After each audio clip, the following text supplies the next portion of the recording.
Hi everyone, my name is Ellie and I'm going to do a short tutorial on headstand. Just a couple of things before we start. Not a good idea to do a headstand if you've got any problems with your neck. There are tools, I think it's called feet up, where the head is actually suspended so there's no pressure on the neck, but definitely don't come and stand on your head if you've got any neck problems. Also, for those of you who did do my video on core, and that would be really useful to help prepare you for this. So having a good strong core would really help with inversions like headstand. And then of course just take it step by step. It's fine to have a wall behind you. Eventually it's better not to rely on a wall, but it's fine to have a wall behind you just in case, if that makes you feel a little bit safer. So I'm going to go through it really slowly. I work with the position where we interlace the fingers and then the head sort of rests, the back of the head rests into the hands. You're not actually rolling onto the hands, the hands sort of stay behind the head, if that makes sense. So if you roll all the way onto the hands, it's really painful. It can take a little while for people to work or find exactly the right way to place the hands so it's perfectly comfortable. Now there is an option of having the hands flat. I'll probably demonstrate that quickly at the end, but it's not my preferred option. Now the other thing that you need to be careful about when you work with the arms is not to let the elbows get out to the side. So you want to keep the elbows in, and what that does, it helps you connect into the muscles below the shoulders that helps support the shoulders, so the latissimus dorsi and the serratus anterior.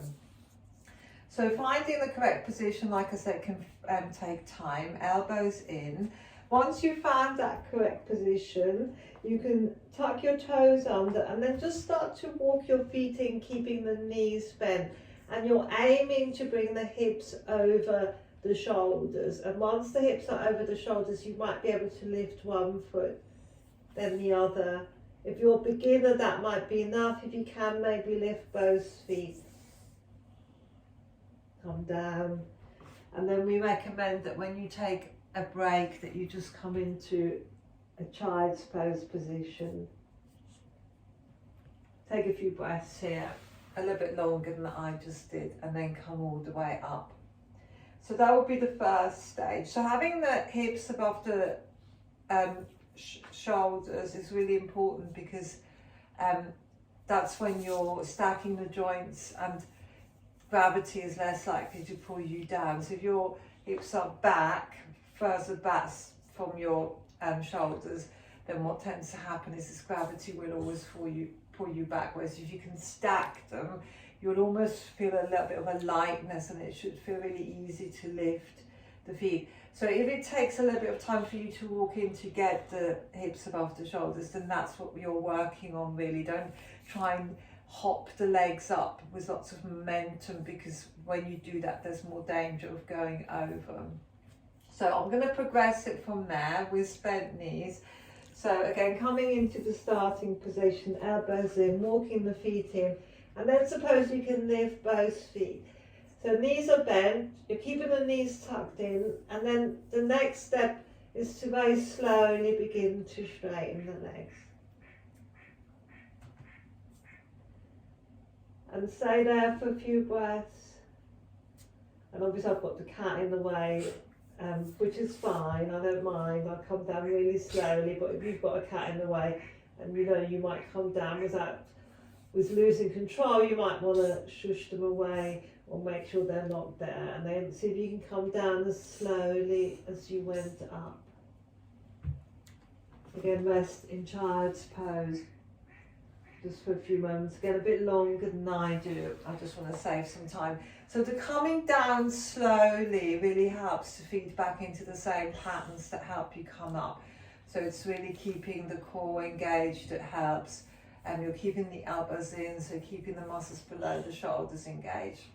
Now if that's easy, you can start trying to come up with straight legs. So again, coming into the starting position, tucking the toes under, and then see if you can maybe lift the legs straight.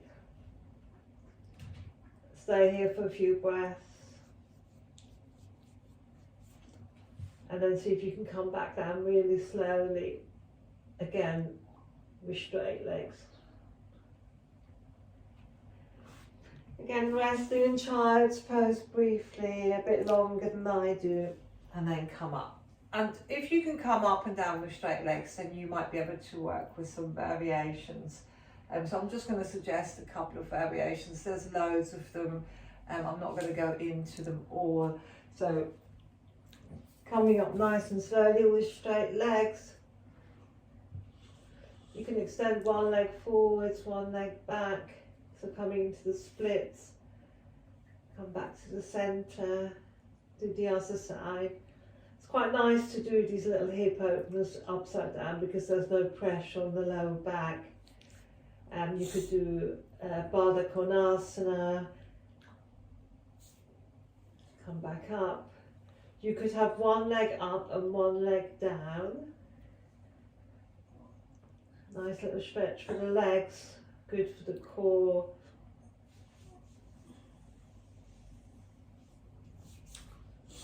But if you wanted to, maybe you could come into a lotus position.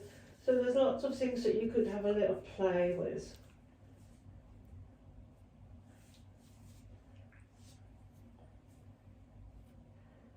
And then coming down, nice and slow. Again, take rest in child's pose. Again, a bit longer than I've just done, and then come up. And I'm just going to show you the tripod variation. So with the tripod variation, I find it's less supportive, and you're less likely to keep the elbows in, but some people prefer it. So coming onto the hands and then placing the head forwards and between the hands. And then again, you can lift knees in if that works better for you, or straight legs. And now the only thing that this has the advantage of, you could play with coming into crow pose. So bringing the knees in towards the armpits and then maybe lifting up, coming back down, all the way up. And if you wanted to, you could come back into plank and then into up dog. So they're just suggestions. Please don't do any of those things if you're not ready. So a little warning, it is anything that where you take weight on the head is risky because of the neck. You know, I've had loads of practice. So start slowly, work progressively. Remember, kicking the legs up usually means that the hips are probably too far back and you need to walk in a bit more. So, and that requires quite a bit of core strength. So just work on the steps that you're working on. Better to take your time, be patient, do your work well, and then progress when you're ready, rather than trying to push it too far and causing any injuries. So, thank you.